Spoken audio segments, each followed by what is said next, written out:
কই তুমি না বাদাম ভর্তা করছিলা? ও আমি হ্যাঁ, দেখ। হ্যাঁ, এই যে এটা বাদাম ভর্তা। আপনারা এখানে বসেন। এত কিছু করার মানে এখন কি ফকিরের মতো রাস্তায় হাত পেতে খাবার খেতে হবে? আরে আমরা তো এখন বড়লোক নাই, কাগজের বড়লোক আছি, আসলে তো ফকিরই।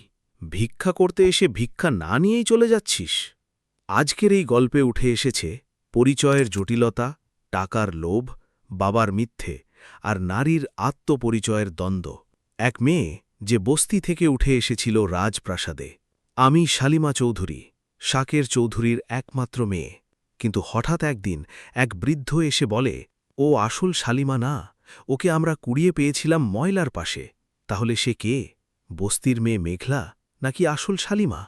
আর যে ব্যক্তি তাকে বস্তি থেকে তুলে আনে তার উদ্দেশ্য কি? গল্পের নাম কাগজের বড়লোক। প্রস্তুত থাকুন, কারণ এই গল্প শেষে আপনি নিজেই ভাববেন, টাকা কি সত্যি সুখ দেয় নাকি পরিচয়ই আসল সম্পদ? শুরু করা যাক। আসসালামু আলাইকুম, স্বাগতম আপনাদের নিজস্ব চ্যানেল বিডি ড্রামা এন্টারটেইনমেন্ট 2.0-এ। আজকের গল্পটি এক নারীর ক্রাউনিং ও ডিক্রাউনিংয়ের কাহিনী। শালিমা বিল্ডার্স গ্রুপ, হাজার হাজার কোটি টাকার মালিকানা। সেই সাম্রাজ্যের উত্তরাধিকারী আসল শালিমা চৌধুরী। কিন্তু বাস্তবে দেখা যায় সেই চেয়ারে বসে আছেন মেঘলা নামের এক বস্তির মেয়ে।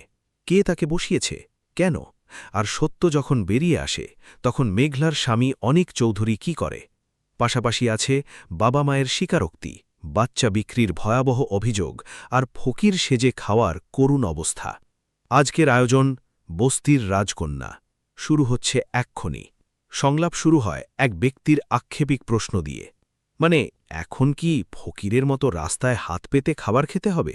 জবাবে অন্য একজন হাস্যরসের সুরে বলে, আরে আমরা তো এখন বড়লোক নাই, কাগজের বড়লোক আছি, আসলে তো ফকিরই। কাগজের বড়লোক শব্দবন্ধটি ইঙ্গিত করে তাদের সম্পদ ছিল কাগজে কলমে, বাস্তবে নয়।